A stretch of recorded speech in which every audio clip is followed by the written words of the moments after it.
আচ্ছা দেখ,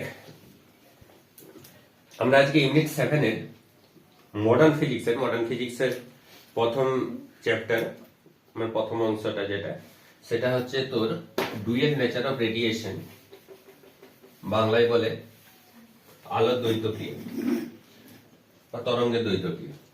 dual nature of radiation এটা করবো। ডুয়েল নেচার of radiation, हाँ, dual nature of radiation। Dual nature of radiation মানে তরঙ্গের দ্বৈতক্রিয়া বা আলোর দ্বৈতক্রিয়া, যেটা হোক লিখতে পারিস, ঠিক আছে? তো ভালো করে শুন, এটা আমাদের ফিজিক্সের মানে মডার্ন ফিজিক্সের বলতে আধুনিক পদার্থবিদ্যা, কিন্তু মানে একদম ফিজিক্সের যে হিস্ট্রি, যদি এটাকে আমি মানে হিস্ট্রি নিয়ে যদি অ্যানালাইসিস করি, তাহলে এই জায়গাটার প্রচুর ইম্পর্টেন্স আছে। তোরা কোয়ান্টাম মেকানিক্স সম্বন্ধে নাম শুনেছিস, কোয়ান্টাম মেকানিক্সের নাম শুনেছিস, শলিঞ্জারের নাম শুনেছিস, ডি ব্রগলির নাম শুনেছিস, প্ল্যাঙ্কের নাম শুনেছিস, আইনস্টাইনের নাম তো শুনেইছিস, লার্নার্ড, হার্জ, এরকম কিছু সায়েন্টিস্ট, প্রত্যেক বিজ্ঞানী এবং পুরা হিস্ট্রি অফ দা, মানে যদি আমি ফিজিক্স বলি বা ফিজিক্সের ওয়ার্ল্ড যদি বলি, ফিজিক্সের পৃথিবীর কথা বলি, সেখানে এটা খুব রিভলিউশনারি কনসেপ্ট একটা। এই যে এই অংশটা, যে অংশটা আমরা আজকে ডিসকাস করব, এই অংশটা। আর তোরা আলোকতড়িৎ বিক্রিয়াও পড়েছিস মনে হয় ক্লাস 11-এ কেমিস্ট্রিতে, ফিজিক্যাল কেমিস্ট্রিতে পড়েছিস তো। তো এই জিনিসগুলো, সব জিনিসগুলো এখানে আমরা পড়বো। প্রথমত এটার আমি একটা ব্রিফ ডিসকাশন, মানে একটা সামারি, একটা সিনোপসিস পুরো জায়গাটা, এটা আমি প্রথমে বলবো, ভালো করে শুন মন দিয়ে। এই সিনোপসিসটা কিন্তু খুব ইন্টারেস্টিং। এটা পড়বো, তারপরে কোন কোন জায়গাগুলো এখানে মেনলি পড়বো, সেই জায়গাগুলোকে আমি সেপারেটলি পড়বো এবং দেখিয়ে দেবো। প্রথমত যে গল্পটা, যে সমস্ত কিছু ফিজিক্সের, সমস্ত কিছু, আমরা তো নন লিভিং প্রপার্টি পড়ি ফিজিক্সের। নন লিভিং প্রপার্টি মানে যা জীবন নেই। নন লিভিং এনার্জেটিক প্রপার্টি, যার জীবন নেই অথচ এনার্জি আছে, জীবন নেই অথচ শক্তি আছে। তো আমাদের যদি মনে হয় একটা এনার্জির ইকোসিস্টেম তৈরি করি, তাহলে সব থেকে উপরে কে আছে? সান। এবং সান থেকে যে এনার্জিটা ডেলিভার হচ্ছে প্ল্যানেটে, সেটা কি ফর্মে? In form of light wave, তাই তো? ওয়েভ অর লাইট, ওয়েভটা তো পরে আসছে, আগে লাইট, তারপর লাইটটাকে ওয়েভ বলেছে মানুষজন, সায়েন্টিস্ট। তাহলে লাইট, গল্পটা আরম্ভ হয়েছে লাইট দিয়ে। তাহলে এই লাইটটাকে কি রকম ভাবে ব্যাখ্যা করেছে বিজ্ঞানী? যদি আমি ফিজিক্সের হেরোডোটাস নিউটনকে বলি, তার আগে তো ফিলোসফার, তারপর সায়েন্টিস্ট এসেছে, দর্শন থেকে এসেছে বিজ্ঞান, দার্শনিক থেকে এসেছে বিজ্ঞানী। তো সেই বিজ্ঞানীদের মধ্যে আপেল পড়াটা যদি ফিজিক্সের সূচনা লগ্ন হয়, তারপরে তো তারপরও তার আগেও বিভিন্ন রকম ভাবে ডিসকাশন হয়েছে, বিভিন্ন রকম ফিজিক্যাল প্রপার্টি নিয়ে ডিসকাশন হয়েছে, এবং ব্রাঞ্চ অফ ফিজিক্স সায়েন্স থেকে আলাদা রকম ভাবে আলাদা করা হয়েছে। তো তখন নিউটনকে যদি মনে করো আমি ওই ফিজিক্সের হেরোডোটাস বলি, তখনকার দিনে পোপ আর পাদ্রীরা তো মেসেঞ্জার অফ গড বলতো, তাদেরকে পোপ আর পাদ্রীদিকে তো মেসেঞ্জার অফ গড বলতো, তাই তো? তো তখন কি হতো? তখন পোপ আর পাদ্রীদিকে মেসেঞ্জার অফ গড বলতো। নিউটনকে কি বলতো জানিস তো? নিউটনকে বলতো ভগবানের প্রেরিত দূত। নিউটনকে নিয়ে এরকম একটা কোটেশন বলতো, নেচারের laws are hide in night, God said let Newton do and all was light. মানে প্রকৃতি এবং প্রকৃতির সমস্ত কিছু তথ্য অন্ধকারে লুকিয়েছিল। ভগবান নিউটনকে বলল তুমি যাও এবং সমস্ত কিছুকে আলোকিত করো। তখনকার দিনের লোক নিউটনকে এটা মনে করত যে ওর মুখ থেকে যেটা বেরোচ্ছে ওটা ও বলছে না, ভগবান বলাচ্ছে।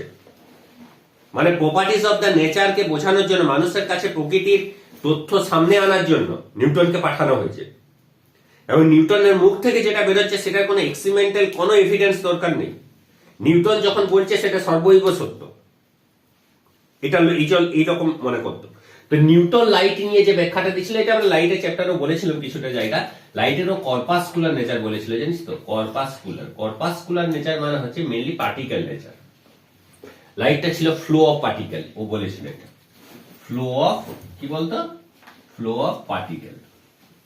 কি রকম ধরনের কর্পাসেলস, কি রকম ধরনের জিনিস ও এটা ব্যাখ্যা করেছিল ওর খুব ফেমাস একটা বইয়ে, যে বইটার নাম অপটিকোপিটিআইটি। পরবর্তী সময়ে হাইগেন বলে একজন সায়েন্টিস্ট, তোদের সিলেবাসে আছে, পরে আমি পড়াবো। ওই অংশটা যখন পড়াচ্ছি লাইটের অংশটাতে হাইগেন্স বলে একজন সায়েন্টিস্ট ও একটা প্রপোজাল দিয়েছিল, হাইগেন্স প্রিন্সিপাল। সেখানে দেখিয়েছিল যে light is a flow of wave, and লাইটের কনসেপ্টটা কিসের উপরে? তরঙ্গের উপরে নির্ভর করছে, মানে তরঙ্গ দিয়ে লাইটটাকে ব্যাখ্যা করেছিল। লাইটের ফ্লোটাকে ফ্লো অফ ওয়েভ দিয়ে এক্সপ্লেন করেছিল হাইগেন্স। কিন্তু ওর পিছনে কোনো এক্সপেরিমেন্টাল এভিডেন্স ছিল না। আর আমি যদি কোনো একটা কথা বলি আর ইউনিভার্সিটির একজন মনে করে এইচওডি ফিজিক্সের কোনো একটা কথা বলে, অবভিয়াসলি একটা যে কোনো একটা লোকের কাছে, সাধারণ লোকের কাছে 90% 80% লোকের কাছে ওই লোকটাই গ্রহণযোগ্য হবে। মেবি হতেও পারে ও কম জানে আমার থেকে, যদি হতে পারে, কারণ ও পার্টিকুলার কোনো একটা জিনিসকে নিয়ে 20 বছর পড়াচ্ছে, আমি তো ওভারঅল পুরো ফিজিক্সটাকে নিয়ে পড়ছি। স্বাভাবিক, সেটা ও জানে, কিন্তু ও কার গ্রহণযোগ্যতা বেশি হবে? স্বাভাবিক। তাহলে নিউটন আর হাইগেনের মধ্যে নিউটনই তো। হাইগেন কিন্তু এক্সপেরিমেন্টাল এভিডেন্স দিতে পারেনি। এক্সপেরিমেন্টাল এভিডেন্স দিয়েছিল আরেকজন সায়েন্টিস্ট, তার নাম ইয়ংস বলে একজন সায়েন্টিস্ট। ও এক্সপেরিমেন্টাল এভিডেন্স দিয়েছিল। এক্সপেরিমেন্টাল এভিডেন্স দেওয়ার পর ওই এক্সপেরিমেন্টাল এভিডেন্সের রেসপেক্টে এই লাইটটাকে ধরা হলো কি বলতো? ওয়েভ। এটাকে কার রেসপেক্টে? এটা হচ্ছে হাইগেনের রেসপেক্টে। হাইগেন্স প্রিন্সিপাল, যেটা আমাদের সিলেবাসে আছে, আমরা পড়বো ইন ডিটেল, দোস্তেনও পড়ো। এবং এই সময়টা, এই প্রত্যেকটা এই ঘটনাগুলো ঘটেছে, এক্সাক্ট ইয়ারগুলো আমার এই মুহূর্তে মনে নেই, কিন্তু এই ঘটনাটাকে সব থেকে বেশি সমস্যা হয়েছিল 1887 থেকে 1889। এই সময়তে দুজন বিজ্ঞানী, একজন হার্জ আর একজন লার্নার্ড, কি করলো? এমন একটা পরীক্ষা করলো, যে পরীক্ষাটা মানে এই সময়টাতে এই যে ওয়েভটা না, এই ওয়েভটাকে প্রথমত ওয়েভ মানে এই যে লাইটটা, সেটাকে ইলেকট্রোম্যাগনেটিক ওয়েভ হিসাবে বিজ্ঞানীরা ধরে নিয়েছে, একটা তড়িৎচুম্বকীয় তরঙ্গ, যেখানে ইলেকট্রিক ফিল্ড বর্তমান আছে আর ম্যাগনেটিক ফিল্ড। ইলেকট্রিক ফিল্ড আছে আর ম্যাগনেটিক ফিল্ড দুটোই আছে। এবং এই ওয়েভ থিওরিটাকে এক্সপ্লেন করার জন্য একটা থিওরি তৈরি করা হলো। একজনের সায়েন্টিস্টের প্রপোজাল এটা ছিল না। সায়েন্স কংগ্রেস হয়, মানে তোর সায়েন্টিস্ট কংগ্রেস হয় না, কংগ্রেস মানে বুঝতে পারছিস, সমাবেশ। এবং সেইখানে এই ওয়েভ থিওরিটাকে কনসিডার করা হলো by classical wave theory. Classical wave theory, এটার বাংলা হচ্ছে তোর ধ্রুপদ তরঙ্গ তত্ত্ব। ক্লাসিক্যাল ওয়েভ থিওরি, ক্লাসিক্যাল মানে ধ্রুপদ সঙ্গীত, তো ক্লাসিক্যাল ওয়েভ থিওরির উপরে তরঙ্গ তত্ত্বকে ব্যাখ্যা করা হয়েছিল। এবং সবাই ধরে নিয়েছিল যে আলো মানেই তরঙ্গ, আলোর কোনো আর কোনো কর্পাসেলসের কোনো রকম ভাবে, পার্টিকেলের কোনো রকম ভাবে কোনো এভিডেন্স আর আমাদের কাছে নেই। আলো মানে তরঙ্গ, সমস্ত কিছু প্রতিফলন, প্রতিসরণ, যা কিছু আলোর ফিনোমেনা আছে, all are the explain by the wave theory. Directly যেগুলো তরঙ্গের যেগুলো এভিডেন্স, সেগুলো তো আছে। ইন্টারফারেন্স মানে ব্যতিচার, ডিফ্রাকশন মানে অপবর্তন, সমবর্তন, এগুলো তো আমাদের পড়তেই হবে। ডিফ্রাকশন, পোলারাইজেশন, এগুলো আছে। এবং এই কনসেপ্টটাকে নিয়েছিল তখনকার বিজ্ঞানীরা, এবং এটা সর্বৈব সত্য একদম ধরে লেগেছিল। সব থেকে সমস্যাটা তৈরি হয়েছিল এই সময়ে। দুজন বিজ্ঞানী এমন ভাবে একটা পরীক্ষা করতে গিয়েছিল, পরীক্ষাটার অ্যাপারেচার বা পরীক্ষাটার আস্তে আস্তে পরীক্ষাটা যেভাবে ডেভেলপ করেছিল, সেটা তো অনেক ডিটেল, ওটা আমাদের অতটা সিলেবাসে নেই। আমি একটুকু জাস্ট বলছি। হার্জ প্রথমে কি করেছিল? দুটো ইলেকট্রোড নিয়েছিল। দুটো ইলেকট্রোডকে একটা নির্দিষ্ট মানে একটা সার্টেন কোন একটা সিচুয়েশনে ওই ইলেকট্রোডটার মধ্যে ইউভি রে ব্যবহার করে, মানে ইলেকট্রোম্যাগনেটিক ওয়েভ ইউভি রে, on kind of electromagnetic wave. UV রে মানে হচ্ছে অতিবেগুনি রশ্মি ব্যবহার করে দেখেছিল কি ওখানে স্পার্কিং হচ্ছে, ইলেকট্রন দুটার মধ্যে স্পার্কিং হচ্ছে মানে কি? নিশ্চয়ই ইলেকট্রনের ফ্লো হচ্ছে বলেই স্পার্কিং হচ্ছে। দুটো লাইট মানে দুটো তার এরকম ভাবে স্পার্ক করে, তো কারেন্ট থাকে বলে স্পার্ক করে, তো মানে ফ্লো অফ ইলেকট্রনস আছে, তো সেখানে স্পার্কিং হচ্ছে। এবং এই জিনিসটাকে আরো ভালোভাবে মডিফিকেশন, আরো ভালোভাবে লার্নার, আরো ভালোভাবে এক্সপেরিমেন্টটা করতে গিয়ে দেখেছিল কি যে একটা ক্যাথোড রে যখন কোন একটা প্লেটের উপরে পড়ছে, তখন ওই প্লেটটা চার্জ হয়ে যাচ্ছে, আহিত হয়ে যাচ্ছে। প্লেটটা চার্জ হয়ে যাওয়া মানে কি? সেখান থেকে হয় ইলেকট্রন বেরিয়ে যাচ্ছে, না ইলেকট্রন ঢুকে যাচ্ছে। তো ওখানে ইলেকট্রনের সংখ্যার পরিবর্তন ঘটছে। এবং এই এক্সপেরিমেন্টটাকে আরো ভালোভাবে এক্সপেরিমেন্টটা করতে গিয়ে দেখেছিল কি, যে যখনই কোন একটা রেডিয়েশন বা ইলেকট্রোম্যাগনেটিক ওয়েভ, তড়িৎ চুম্বকীয় তরঙ্গ, একটা সার্টেন টাইপ অফ তড়িৎ চুম্বকীয় তরঙ্গ যখনই কোন একটা মেটাল সারফেসের উপরে একটা ধাতব প্লেটের উপরে পড়ছে, তখন ধাতব প্লেটের থেকে ইলেকট্রন নিঃসরণ ঘটছে, ইলেকট্রন বেরোচ্ছে, ইলেকট্রন ওখান থেকে বেরোচ্ছে। এই ঘটনাটাকে বলা হলো কি, এই ঘটনাটা হচ্ছে পিই এফেক্ট। পিই এফেক্ট মানে হচ্ছে ফটো ইলেকট্রিক এফেক্ট। এটা অনেক বড়, আস্তে আস্তে হয়েছে, এত সহজে এই 1 মিনিটে বা 30 সেকেন্ডে যতটা বললাম, এটা অনেক বড় ইতিহাস। পড়তে পারিস, আমার কাছে আছে বই, অনেক বড় ইতিহাস। যেমন সেই আমাদের নারায়ণ সান্যালের ইয়েটা আছে না, বিশ্বাসঘাতক, অ্যাটম বোমা নিয়ে পড়েছিস? নারায়ণ সান্যালের বিশ্বাসঘাতক পড়ে দেখবি, হিস্ট্রি অফ অ্যাটম বোমা, দারুণ বই, অনেক খুব কম বই এরকম আছে, বাংলা বই আর কি, সায়েন্স হিস্ট্রি নিয়ে। তো যাই হোক, তো এই ফটোইলেকট্রিক এফেক্ট, আলোকতড়িৎ বিক্রিয়া, অমলেন্দু সেনগুপ্ত বলে একজন রাইটার আছে, অনেক, এই বইটা এখন আর পাওয়া যায় না, পদার্থবিদ্যার ইতিহাস, আমার কাছে আছে বইটা, অনেক আগে আমি স্টুডেন্ট লাইফে কিনেছিলাম। ওখানে খুব ভালোভাবে লেখা আছে যে কিভাবে আইনস্টাইনের এই জায়গাটার এই সমস্যাটা তৈরি হয়েছিল আর কিভাবে এটাকে ব্যাখ্যা করেছিল। 1-1.5 মাস আগেই আমি বইটা পাচ্ছিলাম না খুঁজে, ইয়ার মালবাড়িতে, তো আমি বুক স্ল্যাব, তারপর দেখলাম, পেলাম খুঁজে। এই জায়গাটা খুব ইন্টারেস্টিং, পড়েছিলাম, তার জন্যই আরো অনেক সব পুরো যত কিছু আছে পদার্থবিদ্যার ইতিহাস, ও খ্রিস্টান কলেজ থেকে পড়াশোনা করেছে, তারপর সম্ভবত পিএইচডি কলকাতার কোন একটা যাদবপুর না কলকাতা ইউনিভার্সিটি, ঠিকঠাক খেয়াল নেই, ও যে মেয়েও সেও মনে হয় ফিজিক্সের বটে, দুজনে মিলে বইটাকে লিখেছিল, অমলেন্দু সেনগুপ্ত সম্ভবত, বা পুনরই লোক হতে পারে। তো যাই হোক, আলোকতড়িৎ বিক্রিয়া, এই আলোকতড়িৎ বিক্রিয়াটা করেছিল, কি ঘটনাটা ঘটছে, যে একটা প্লেটের উপরে, ঘটনাটা তো অনেক বড় জিনিস, অনেক বড়, এত সহজ, যত সহজে আমি ছবিটা এঁকে দিচ্ছি এত সহজ জিনিস লাগে। এটা হচ্ছে কি, এটা হচ্ছে একটা রেডিয়েশন বা ইলেকট্রোম্যাগনেটিক ওয়েভ। এখান থেকে বেরোচ্ছে কি, এখান থেকে বেরোচ্ছে কি বলতো, এখান থেকে বেরোচ্ছে এই রেডিয়েশনটা, এখান থেকে বেরোচ্ছে, বের করছে কি ইলেকট্রন। এই ঘটনাকে আলোক তড়িৎ বিক্রিয়া বলে, মানে আলো ব্যবহার করা হচ্ছে রেডিয়েশনটা, ইলেকট্রোম্যাগনেটিক ওয়েভটাকে আলো বলতে পারি। তড়িৎ মানে কি ইলেকট্রন, ইলেকট্রন তড়িতের সাথে রিলেটেড, তাই আলোর সাহায্যে তড়িৎ পাওয়া, ওয়ান কাইন্ড অফ, এটা এক্সপেরিমেন্টাল অ্যাপারেচারটা যখন আমরা স্টাডি করবো তখন আমরা ভালোভাবে দেখি এই জিনিসটাকে, এইটা পরীক্ষার মাধ্যমে দেখিয়েছিল। এবং সমস্যাটা তৈরি হয়েছিল তারপরে, কি হচ্ছে কি, যে এই যে রেডিয়েশনটা ইনসিডেন্ট হচ্ছে না, এটা কি, এটা তো একটা ওয়েভ, ইলেকট্রোম্যাগনেটিক, এটা একটা ওয়েভ। তাহলে এটা যদি ওয়েভ হয়, তাহলে আমার এই ক্লাসিক্যাল ইলেকট্রোম্যাগনেটিক ওয়েভ থিওরি, এই ওয়েভটা ওবে করা উচিত, ক্লাসিক্যাল ওয়েভ থিওরি এটা মানা উচিত এই ওয়েভটা। এবং ক্লাসিক্যাল ওয়েভ থিওরি অনুসারে এখানে দুটো লাইট জ্বলছে, যদি এখানে একটা লাইট জ্বলে তাহলে লাইটের পরিমাণ কমে যাবে, তার মানে কি ইন্টেন্সিটি কমে যাবে, তার মানে এনার্জি কমে যাবে। এই বোর্ডটার উপর দুটো লাইট ফল হচ্ছে, আমি একটা লাইটকে অফ করে দিলাম, একটা লাইট ফল হচ্ছে, তার মানে কি total amount of the energy falling on this board become decrease, এটা হবে according to classical wave theory. তাহলে এইখান থেকে যে ইলেকট্রন বেরোবে কি বেরোবে না, ইলেকট্রনকে বের করতে পারবে কি পারবে না, এটা নির্ভর করছে কতটা শক্তির ওখানে আপতিত হচ্ছে।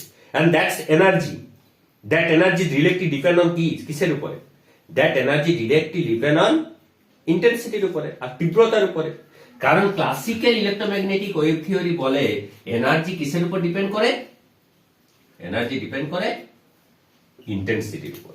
এবারে তুই ভাব, একটা ক্ষীণ তীব্র সম্পন্ন আলো যদি কোনো একটা ধাতব পৃষ্ঠের উপরে পড়ে, তাহলে সেখান থেকে ইলেকট্রন বেরোনোর সম্ভাবনা বেশি, না একটা উচ্চ তীব্রতা সম্পন্ন আলো যদি কোনো একটা ধাতব পৃষ্ঠের উপরে পড়ে সেখান থেকে ইলেকট্রন বেরোনোর সম্ভাবনা বেশি? স্বাভাবিকভাবেই, তাই তো, উচ্চ তীব্রতা সম্পন্ন আলো যদি ধাতব পৃষ্ঠের উপরে পড়ে তাহলে সেখান থেকে ইলেকট্রন বেরোনোর সম্ভাবনা বেশি, কিন্তু তা দেখা যাচ্ছে না। এখানে দেখা যাচ্ছে কি ক্ষীণ থেকে অতি ক্ষীণ যদি মনে কর আলো হয় ইন্টেন্সিটি, তাহলেও সেখান থেকে ইলেকট্রন বের করে দিচ্ছে, এবং তীব্র থেকে অতি তীব্র যদি আলো হয় তাও ইলেকট্রন বের করতে পারছে। তাহলে এটা কি করে হবে? ইলেকট্রন বেরোবে কি বেরোবে না, প্রথমত প্লেটটার মধ্যে ইলেকট্রন কি আছে, বাধা আছে। প্লেটটার মধ্যে ইলেকট্রন কিভাবে বাধা আছে এটা তো অনেক বড় একটা গল্প, কিন্তু একটা সাধারণ জিনিস সাধারণভাবে তুই এরকম করে ভেবে রাখ, প্লেটটার মধ্যে ইলেকট্রন কিভাবে বাধা আছে। যে প্লেটটা একটা মেটালিক প্লেট, মেটালিক প্লেট মানে হচ্ছে ওখানে প্রচুর মুক্ত ইলেকট্রন আছে। দুটো রকমের ইলেকট্রন থাকে, একটা বদ্ধ ইলেকট্রন আর একটা হচ্ছে মুক্ত ইলেকট্রন। বদ্ধ ইলেকট্রন মানে কি, those electrons are rotate with respect to the nucleus. আর ফ্রি ইলেকট্রন কি, which are escape from the orbit of the nucleus. Escape হয়ে গেছে মানে কি, বেরিয়ে গেছে মানে কি, হাওয়াতে চলে গেছে।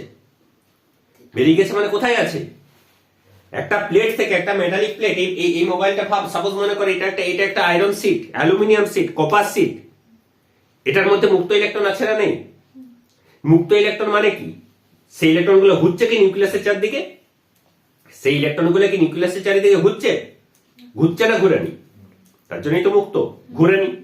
তাহলে ওই যে ইলেকট্রনটা যেটা নিউক্লিয়াসের চারিদিকে ঘুরেনি, ওই যে ইলেকট্রনটা যেটা বেরিয়ে গেছে এখান থেকে, এই ইলেকট্রনটাকে আমি বলছি কি বলতে, এই ইলেকট্রনটাকে বলছি আমি ফ্রি। তো গেছে কোথায়, পরিবেশে চলে গেছে, মানে এখান থেকে বেরিয়ে গেছে তো হাওয়া, প্লেটটাতেই নেই। তাই তো বদ্ধ ইলেকট্রন মুক্ত ইলেকট্রন দুটোই আছে। তাহলে what is the position of those electron, কোথায় আছে ইলেকট্রনগুলো আছে কোথায়, ইলেকট্রনগুলো আছে সারফেস অফ দ্য মেটালিক সিটে আছে। সারফেস অফ দ্য মেটালিক সিটে মেবি দুটো স্তরে থাকতে পারে, একটু উপরে থাকতে পারে, একটু নিচে থাকতে পারে, মেবি হতে পারে। কিন্তু সারফেস অফ দ্য প্লেটে, কেন সারফেস অফ দ্য প্লেটে আছে বলবি কেন? তার কারণ দেখ, যখনই একটা অ্যাটম থেকে একটা ইলেকট্রন বেরিয়ে গেছে, then and there this atom become charged or not, then and there that this atom can be considered as a ion or not. যখনই আয়ন একটা চার্জ, পজিটিভ চার্জ, ওই ইলেকট্রনটার উপরে কি তৈরি করবে, একটা ফিল্ড তৈরি করবে মানে কি, টেনে রাখবে, আকর্ষণ বল। ইলেকট্রনটা নেগেটিভ, ওই আয়নটা হচ্ছে। তাহলে এই যে তড়িৎ ক্ষেত্রটা, ওখানে যে তড়িৎ ক্ষেত্রটা, সেই তড়িৎ ক্ষেত্রটার মধ্যে ইলেকট্রন গুলো কি করবে, একটা বন্ধন শক্তি নিয়ে বাধা অবস্থায় থাকবে, কিন্তু বেরিয়ে যেতে পারবে না। কিন্তু কোথায় থাকবে, সারফেস থাকবে। যেহেতু ফ্রি হয়ে গেছে, তাহলে ওইভাবে নিউক্লিয়াসের আকর্ষণ শক্তিটা ওইভাবে আদার্স ইলেকট্রনের মতন নেই। তাহলে ওটা কি করবে, ওটা নিজেরা সেপারেটেড হতে ম্যাক্সিমাম সেপারেশন সারফেসে চলে আসবে।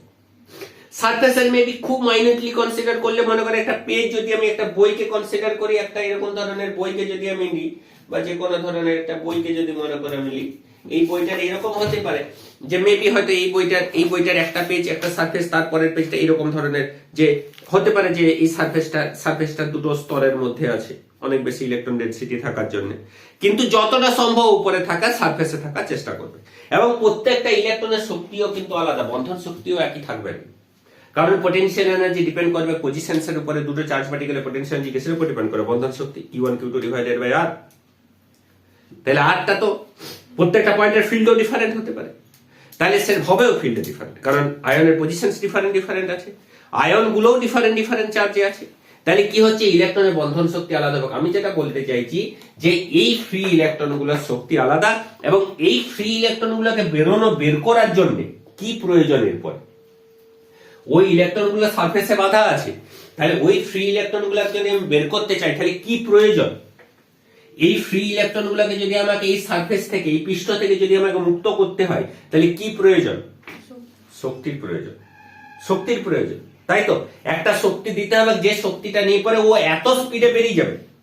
আবার পৃথিবীর পৃষ্ঠ থেকে যদি মনে করে একটা বস্তুকে মাধ্যাকর্ষণ শক্তির বাইরে পাঠাতে হয়, তাহলে প্রয়োজনটা কি, কাইনেটিক এনার্জি, গতি শক্তি। এত জোরে ছুটতে হবে যে 11.2 কিলোমিটার পার সেকেন্ডে, যে 11.2 কিলোমিটার পার সেকেন্ডে ছুটলে পৃথিবীর মাধ্যাকর্ষণ শক্তি পেরে যাবে, এত গতি শক্তি দিয়ে ছুটতে হবে। তাই তো, তাহলে এইখানে ইলেকট্রনটাকে যদি বের করতে হয়, ওই ইলেকট্রনটাকে ওই বেগে যদি, মানে এই বন্ধন শক্তিটাকে যদি ওভারকাম করতে হয়, তাহলে শক্তির প্রয়োজন। এই শক্তিটাকে সাপ্লাই করছে কে, এই শক্তিটাকে সাপ্লাই করছে এই ইলেকট্রোম্যাগনেটিক ওয়েভটা। আর আমার ক্লাসিক্যাল ইলেকট্রোম্যাগনেটিক ওয়েভ থিওরি কি বলে, এই শক্তিটা ডিপেন্ড করছে কার উপরে, ইন্টেনসিটির উপরে। তাহলে কিন্তু দেখা যাচ্ছে কি, একটা ক্ষীণ ইন্টেনসিটি, খুব তীব্রতা সম্পন্ন, খুব ক্ষীণ তীব্র একটা আলো, সেও এখান থেকে ইলেকট্রন বের করে দিচ্ছে, কিন্তু একটা উচ্চ তীব্রতা সম্পন্ন আলো এখান থেকে ইলেকট্রন বের করতে পারছে না। তাহলে কি করে আমি বলবো যে এই ওয়েভটা শক্তি তীব্রতার উপর নির্ভর করে। প্রথম ঝামেলা দাঁড়ালো। সেকেন্ড ঝামেলা হচ্ছে যে এই যে ওয়েভটা, এই ওয়েভটার ফ্রিকোয়েন্সি, যার সাথে শক্তির কোন দূর দূরান্ত পর্যন্ত সম্পর্ক তখনও পর্যন্ত বিজ্ঞানীরা জানতো না, যে একটা ওয়েভের শক্তি ফ্রিকোয়েন্সির উপর নির্ভর করে, কম্পাঙ্কের উপর নির্ভর করে। তো এটা কি দেখা গেল, যে একটা নির্দিষ্ট কম্পাঙ্কের থেকে বেশি কম্পাঙ্কের আলো পড়ছে, তবে যে ওখান থেকে ইলেকট্রন বেরোচ্ছে, তীব্রতা যাই হোক। একটা নির্দিষ্ট কম্পাঙ্কের থেকে কম কম্পাঙ্কের আলো যদি পড়ে, তীব্রতা যতই হোক আর যত সময় ধরেই পড়ুক, একটি ইলেকট্রনকেও বের করতে পারছে না। কিন্তু কম্পাঙ্কটা একটা নির্দিষ্ট কম্পাঙ্কের থেকে বেশি কম্পাঙ্ক যখনই হচ্ছে, তখনই সেখান থেকে ইলেকট্রন বের করে দিচ্ছে, সেটা যত ক্ষীণ তীব্রতা সম্পন্ন আলো হোক, কিছু যায় আসছে না। তাহলে ইলেকট্রন বের করতে পারবে কি পারবে না, সেটা নির্ভর করছে ওই তরঙ্গটার তীব্রতার উপরে নয়, তরঙ্গটার কম্পাঙ্কের উপরে। অথচ ক্লাসিক্যাল ইলেকট্রোম্যাগনেটিক ওয়েভ থিওরি অনুযায়ী একটা ওয়েভের এনার্জি কম্পাঙ্কের সাথে কোনো সম্পর্কযুক্ত নয়। একটা ওয়েভের এনার্জি ডিপেন্ড করে কিসের উপরে? তীব্রতার উপরে। আর ইলেকট্রন বেরোবে কি বেরোবে না, সেটা কিসের উপর নির্ভর করে? এনার্জির উপরে। কিন্তু হচ্ছে উল্টোটা, কম্পাঙ্ক যত বাড়াচ্ছি তত ইলেকট্রনগুলো স্পিডে বেরোচ্ছে, ইলেকট্রনগুলোর গতিশক্তি বেড়ে গেছে। যত কম্পাঙ্ক বাড়াচ্ছি তত ইলেকট্রনগুলো, আর যত তীব্রতা বাড়াচ্ছি তত কিন্তু ইলেকট্রন বেরোবে না সেটা তো তীব্রতার উপর নির্ভর করছেও নাই। কিন্তু যত তীব্রতা আমি বাড়াচ্ছি, যদি ইলেকট্রন সে বের করতে পারছে, তাহলে তীব্রতা বাড়ার সাথে সাথে ইলেকট্রনের সংখ্যাটা বাড়ছে। যে আগে হয়তো 5 সেকেন্ডে 100টা ইলেকট্রন বেরোচ্ছিল, এখন তীব্রতা আমি বাড়িয়ে দিয়েছি, তো 5 সেকেন্ডে হয়তো 500টা ইলেকট্রন বেরোচ্ছে। আরো তীব্রতা বাড়িয়ে দিয়েছি, তো 5 সেকেন্ডে হয়তো 800টা ইলেকট্রন বেরোচ্ছে।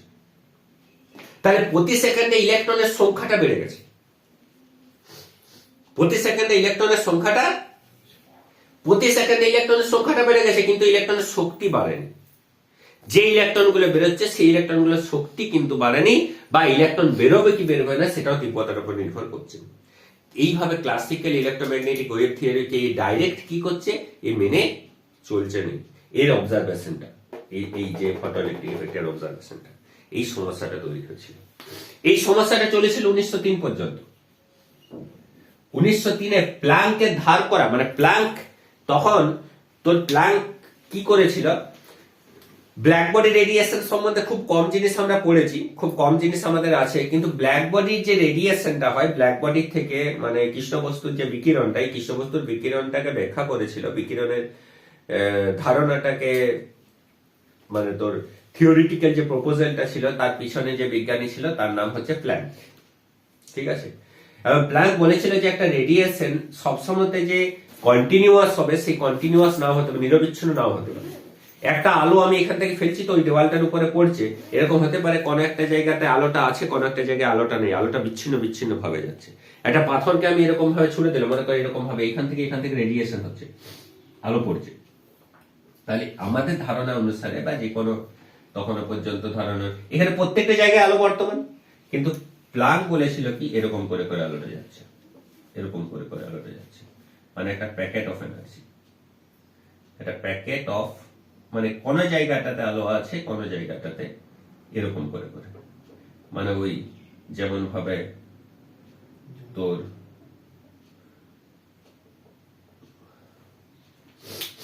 মেশিন গান থেকে গুলি বেরোয়, বুঝতে পেরেছিস তো? ওই সিনেমাটাই ঝটঝট করে এমজি, তো এই ওই রকম ভাবে গুলির মতো মেশিন গান থেকে গুলি বেরোনো, ওটাও তো এনার্জি প্রবাহ, কিন্তু গুলি দুটোর মাঝে তো ফাঁকা জায়গাও আছে।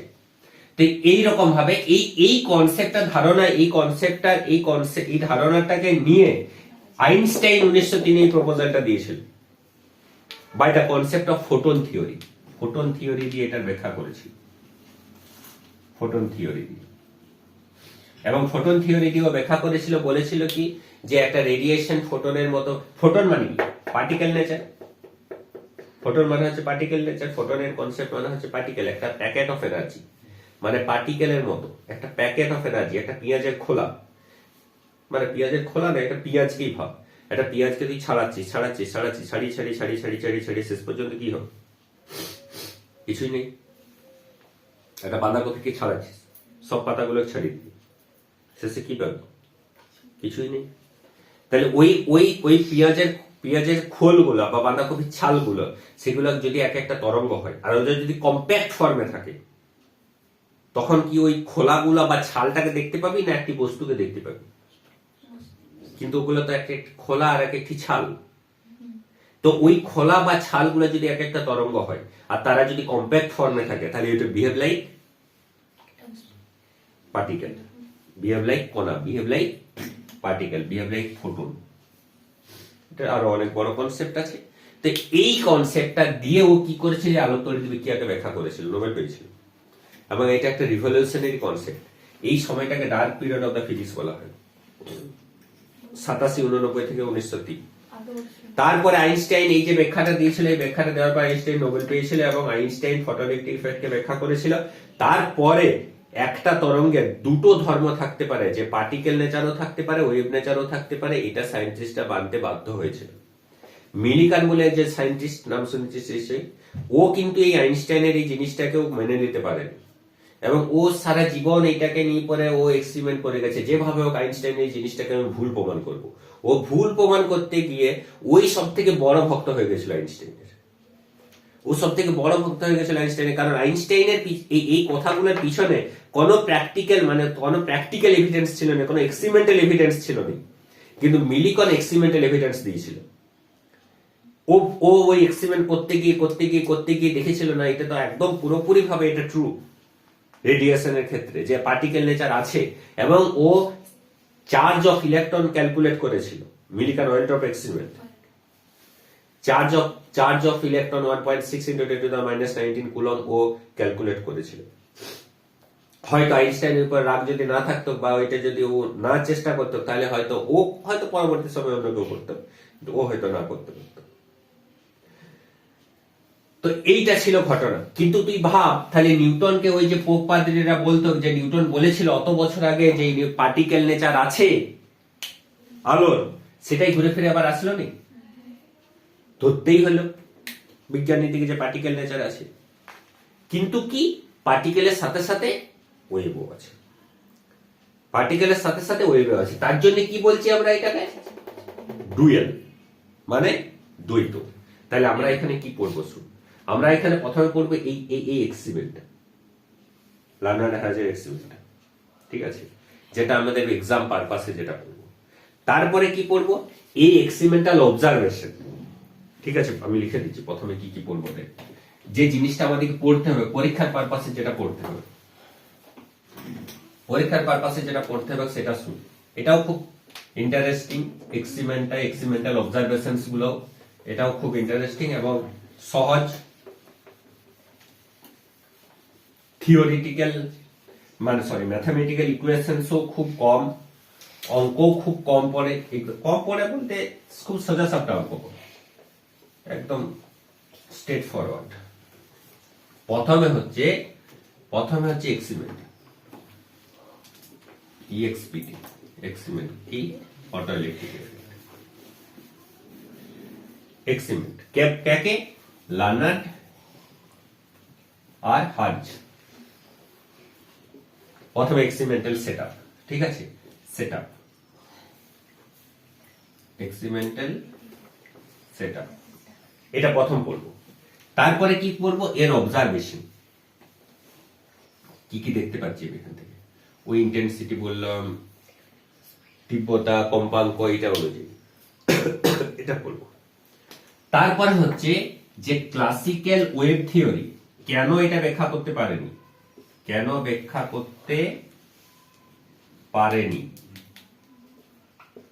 এটা পড়বো।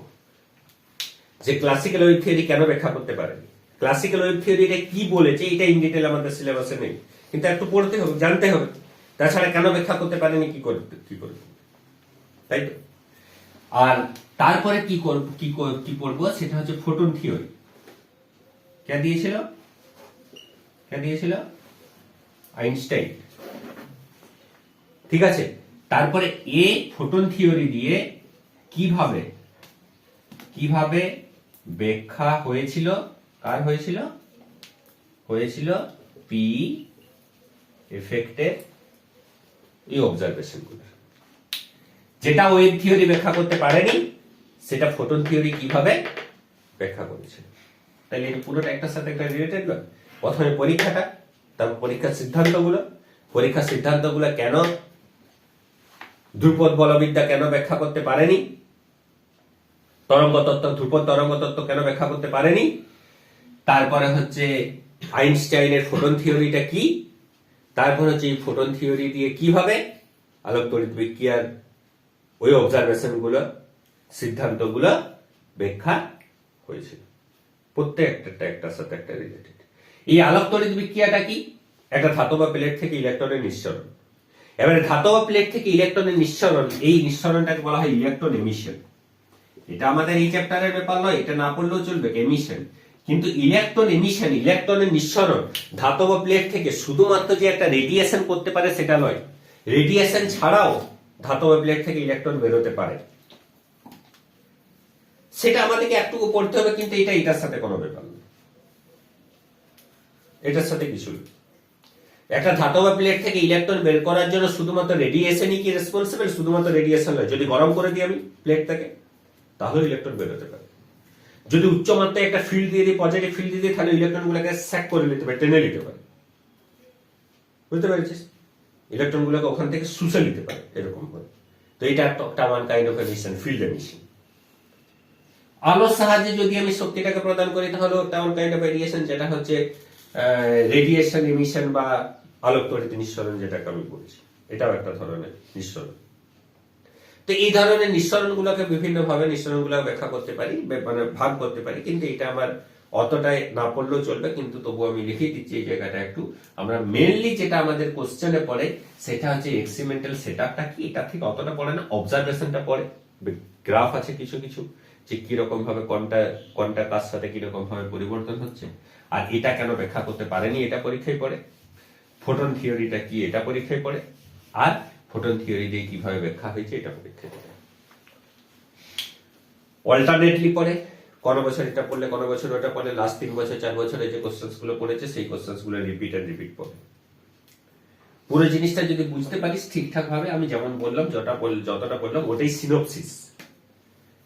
এবার এটাকে আমি ইলাবোরেট করে বলবো, ব্যাখ্যা করে বড় করে বলবো, এক্সপেরিমেন্টাল সেটআপটা কি রকম তার ছবি আঁকবো, প্রত্যেকটা জিনিসের আলাদা আলাদা করে কি ঘটনা ঘটছে, কিভাবে ইলেকট্রন নিঃসরণ হচ্ছে, ওই ইলেকট্রন গুলোর প্রকৃতি কিরকম সেই অবজারভেশনে পড়বো, তার ইলেকট্রন গুলোর সাথে ওই ইলেকট্রন গুলোর জন্য কারেন্ট তৈরি হচ্ছে, কারেন্টের মানটা কিসের উপর নির্ভর করছে, তার লেখচিত্র, কিছু কিছু ফটোগ্রাফি সাপেক্ষে সেগুলো পড়বো।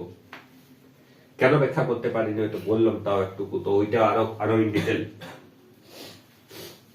ফোটন থিওরিটা কি আইনস্টাইনের সেটা, আর কিভাবে, ঠিক আছে? বোঝা গেছে তো? এই জিনিসটাকে এবারে ইন ডিটেলে আমরা প্রত্যেকটাকে করব। প্রথমে হচ্ছে ইলেকট্রনকে, তো তোরা চিনিস, ইলেকট্রনকে দেখেছিস তাই তো? ইলেকট্রন দেখেছিস কিরকম বটে? ইলেকট্রনকে চিনিস তো? তাহলে ইলেকট্রনকে চিনাতে হবে কাজ। ইলেকট্রনকে ঋণাত্মক আধানযুক্ত কণা, ইলেকট্রনের মান কত, ইলেকট্রনের শক্তিকে কি দিয়ে বোঝানো হয়? ইলেকট্রন ভোল্ট অথবা জুল দিয়ে। ইলেকট্রন ভোল্ট কাকে বলে, জুল কাকে বলে, এগুলো জানিস নিশ্চয়ই। ইলেকট্রন ভোল্ট, 1 ইলেকট্রন ভোল্ট কি বলতো? 1 ইভি। লিখবি তো, লিখলে জানিস তো এগুলো নাকি? 1 ইভি মানে কি? একটা ইলেকট্রন যদি 1 ভোল্ট বিভব পার্থক্যের মধ্যে ত্বরান্বিত হয়, একটা ইলেকট্রন যদি 1 ভোল্ট বিভব পার্থক্যের মধ্যে ত্বরান্বিত হয় মানে কি? একটা ইলেকট্রন মানে 1.6 × 10⁻⁻19 কুলম ইনটু ভোল্ট। তো কুলম ইনটু ভোল্ট মানে কি? 1.6 × 10⁻⁻19 জুল। এটা হচ্ছে 1 ইভি আর জুলের মধ্যে সম্পর্ক, ঠিক আছে? ইলেকট্রন ভোল্ট আর জুলের মধ্যে রিলেশন, ঠিক আছে? আর ইলেকট্রনের চার্জ তো ওটা, এটা, এই ইলেকট্রনটা মেটালিক প্লেট থেকে বেরোবে, ঠিক আছে? এরপর হচ্ছে প্রথমে যেটা লিখবি সেটা হচ্ছে ইলেকট্রনের নিঃসরণ। ইলেকট্রনের নিঃসরণ।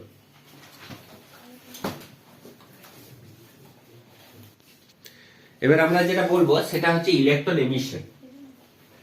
ইলেকট্রনের নিঃসরণ লিখেছিস তো? দেখ ইলেকট্রনের নিঃসরণটা কি। এটা মনে কর একটা মেটালিক প্লেট। এটা কি মেটালিক প্লেট। মেটালিক প্লেট মানে হচ্ছে ধাতব প্লেট। আর এই মেটালিক প্লেটের উপরের অংশটা, উপরের সারফেসটা তো ধাতব পৃষ্ঠ। Metallic plate surface, metallic plate surface. ঠিক আছে, তো এখানে কি হচ্ছে, এখান থেকে মনে করে একটা এনার্জি ফল করছে। এনার্জি, এক্সটার্নাল এনার্জি, যে কোনো ধরনের এক্সটার্নাল এনার্জি। এই এনার্জিটাকে কালেক্ট করছে কে? নট অনলি মানে যেগুলো ফ্রি ইলেকট্রন, মুক্ত ইলেকট্রন সেগুলো নয়, যেগুলো বদ্ধ ইলেকট্রন সেগুলোও কালেক্ট করছে, যেগুলো নিউক্লিয়াস সেগুলোও কালেক্ট করছে। কিন্তু এফেক্ট কার উপরে দেখা যাবে? এফেক্ট দেখা যাবে ফ্রি ইলেকট্রন গুলোর উপরে। কারণ কি, ফ্রি ইলেকট্রন গুলো কম্পারেটিভলি লুজলি বাউন্ড, কম্পারেটিভলি হালকা ভাবে বাঁধা আছে অন্য ইলেকট্রন গুলো থেকে, যেগুলো বদ্ধ ইলেকট্রন নিউক্লিয়াসের চারিদিকে ঘুরছে, এগুলোর শক্তি বেশি। তাহলে ওই ইলেকট্রন গুলো এই শক্তিটা নিঃসরণ মানে শক্তিটা গ্রহণ করে কি হবে, এখান থেকে নির্গত হবে। এই ইলেকট্রন গুলো হচ্ছে নিঃসৃত, এমিটেড ইলেকট্রন। ঠিক আছে, এটা হচ্ছে কি এমিটেড ইলেকট্রন, যেখান থেকে ইলেকট্রন গুলা ওই ধাতব প্লেট থেকে বেরোলো। তাহলে এই ধাতব প্লেট থেকে ইলেকট্রনটা বেরোনোর সাথে সাথে এটা কি হয়ে যাবে, এটা চার্জ কি হয়ে যাবে, প্লেটটা চার্জ পজিটিভ হয়ে যাবে, অবভিয়াসলি পজিটিভ হয়ে যাবে। কারণ আয়ন যেখান থেকে ইলেকট্রন বেরোচ্ছে, পুরো প্লেটটা তো ইলেকট্রনের সংখ্যা হয়তো প্রোটনের সংখ্যা একই ছিল, ইলেকট্রন বেরিয়ে গেল, তাহলে কি হয়ে যাবে, প্রোটনের সংখ্যা বেড়ে যাবে, তাহলে কি হয়ে যাবে, পজিটিভ। বোঝা গেছে? বোঝা গেছে পুরো গল্পটা? এই ঘটনাটাকে বলা হচ্ছে এমিশন। এবারে এই এনার্জিটার রেসপেক্টে কি ধরনের এনার্জি, এটা যদি হিট এনার্জি হয় তাহলে হচ্ছে তাপীয় নিঃসরণ। এই এনার্জিটা যদি ফিল্ড, যে কোনো ফিল্ড হয়, তড়িৎ ক্ষেত্র হয়, তাহলে এটা বলতে পারি ফিল্ড এমিশন। এই এনার্জিটা যদি রেডিয়েশন হয়, আলো যদি হয়, তাহলে বলতে পারি আলোক তড়িৎ ক্রিয়া। ঠিক আছে, বা রেডিয়েশন এমিশন বলতে পারি। ঠিক আছে, তাহলে লিখ কোন ধাতব পৃষ্ঠ থেকে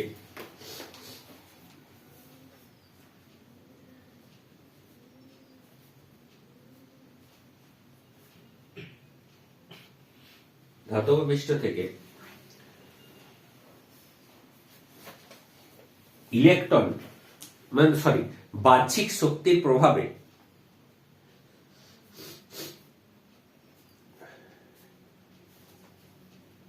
ইলেকট্রন নিঃসরণের ঘটনাকে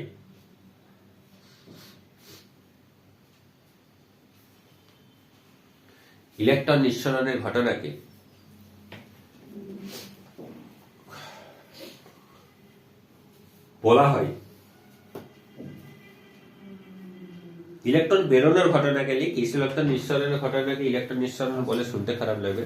ইলেকট্রন বেরোনোর ঘটনাকে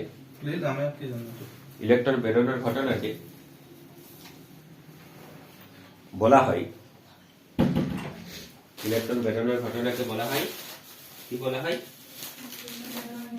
ইলেকট্রন নিঃসরণ। লাভ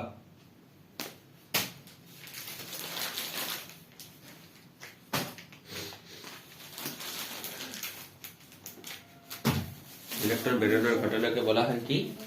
ইলেকট্রন নিঃসরণ। ঠিক আছে, ঠিক আছে তো তো ঠিক আছে। এরপরে এই ইলেকট্রন নিঃসরণ কে? আচ্ছা, এক মিনিট, এই যে ইলেকট্রন নিঃসরণটা, এই ইলেকট্রন নিঃসরণটা একটুকু শুনেলে, তারপরে আমি ইলেকট্রন নিঃসরণকে কয়ভাবে ভাগ করা যায় এই ঘটনাটা আমি পরে বলছি। একটুকু শুনেলে ঘটনাটা কি, এটা আমি লিখিয়ে দিচ্ছি, তার কারণ আমাকে ওই জায়গাটাতে তাহলে আর বলার দরকার হয়নি। একটা ধাতব প্লেট, তো এটা একটা ধাতব প্লেট, ভালো করে শুনে, এটা একটা ধাতব প্লেট। ধাতব প্লেট মানে আমি মোবাইলটাকে ব্যবহার করি, তাহলে ভালো হবে। এটা ধাতব প্লেট। ঠিক আছে, এই ধাতব প্লেটটার মধ্যে যে মুক্ত ইলেকট্রন গুলো আছে, সেই মুক্ত ইলেকট্রন গুলোর পজিশন কোথায়? আমি বললাম মুক্ত ইলেকট্রনগুলোর পজিশন কোথায়, ফ্রি ইলেকট্রনগুলোর পজিশন হচ্ছে at the surface of plate। কোথায় আছে? at the surface of plate। আর বাকিগুলো কি আছে? Bound electron. বাউন্ড ইলেকট্রনগুলো কোথায় আছে? এগুলো কিন্তু নিউক্লিয়াসের চারদিকে ঘুরছে। ঠিক আছে, তাহলে কম্পারেটিভলি লেস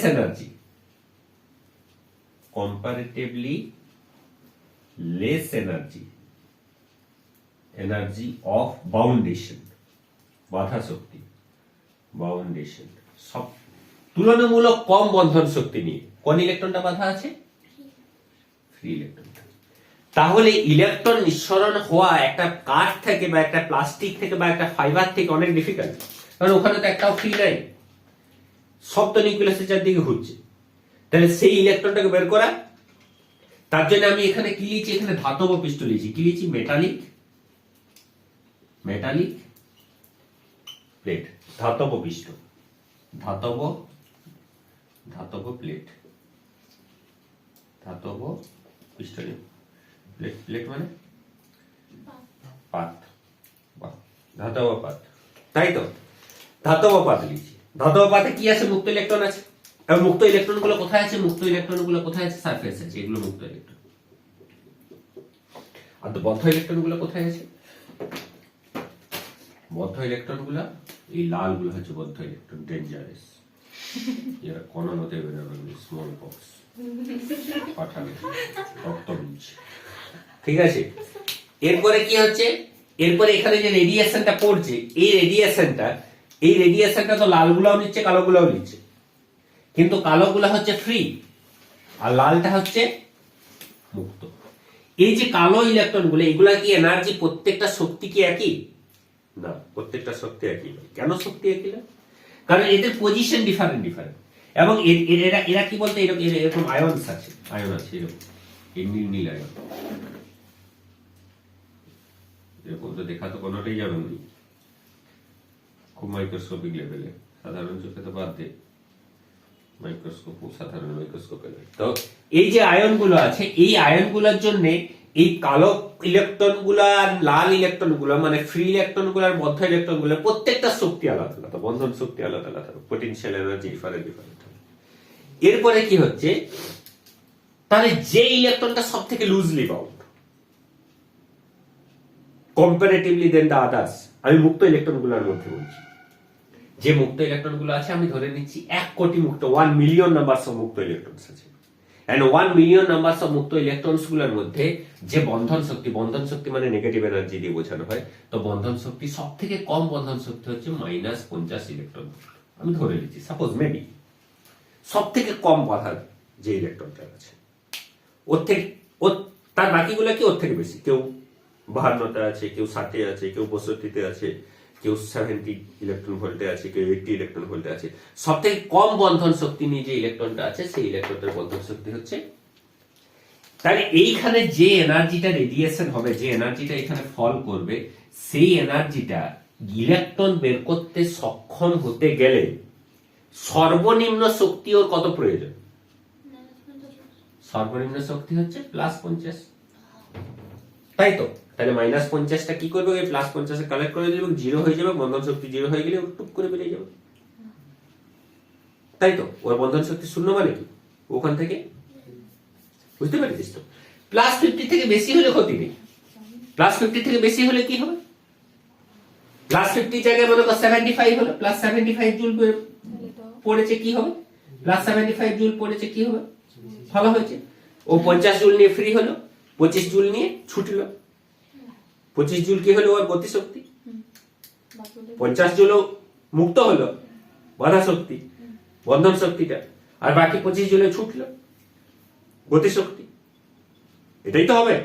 তো এইখানে এই যে -50 ইলেকট্রন ভোল্ট সর্বনিম্ন বন্ধন শক্তি দিয়ে বাধা আছে যে ইলেকট্রনটা, এই ইলেকট্রনের যে শক্তিটা, এই শক্তিটাকে কি বলা হয় বলতো?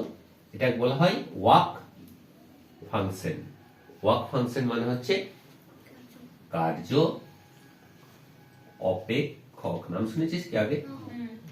কার্য অপেক্ষক। এটাকে বলা হয় কার্য অপেক্ষক, যেটাকে ডাব্লিউ দিয়ে বোঝানো হয়, কোন জায়গায় ফাই দিয়ে বোঝানো হয়, এটা হচ্ছে কার্য অপেক্ষক। তাহলে কার্য অপেক্ষক মানে কি? ধাতব পৃষ্ঠের মধ্যে মুক্ত ইলেকট্রন বা মুক্ত ইলেকট্রন যে কোনো ইলেকট্রন, ধাতব পৃষ্ঠের মধ্যে ইলেকট্রন গুলো যে সর্বনিম্ন বাধা শক্তি দিয়ে বাধা থাকে তাকে বলা হয় ওই ধাতব পৃষ্ঠের কার্য অপেক্ষক। তাহলে লিখো আলাদা করে লিখ। ইলেকট্রন নিঃসরণ হওয়ার জন্য, ইলেকট্রন নিঃসরণ হওয়ার জন্য ধাতব পৃষ্ঠের উপর মুক্ত ইলেকট্রনগুলি, ধাতব পৃষ্ঠের উপর মুক্ত ইলেকট্রনগুলি বুনে একটু গরম জল দিয়ে যাবে 2 গ্লাস। ধাতব পৃষ্ঠের উপর মুক্ত ইলেকট্রনগুলি, ধাতব পৃষ্ঠের উপর মুক্ত ইলেকট্রনগুলি যে সর্বনিম্ন বাধা শক্তি দিয়ে, বন্ধন শক্তি দিয়ে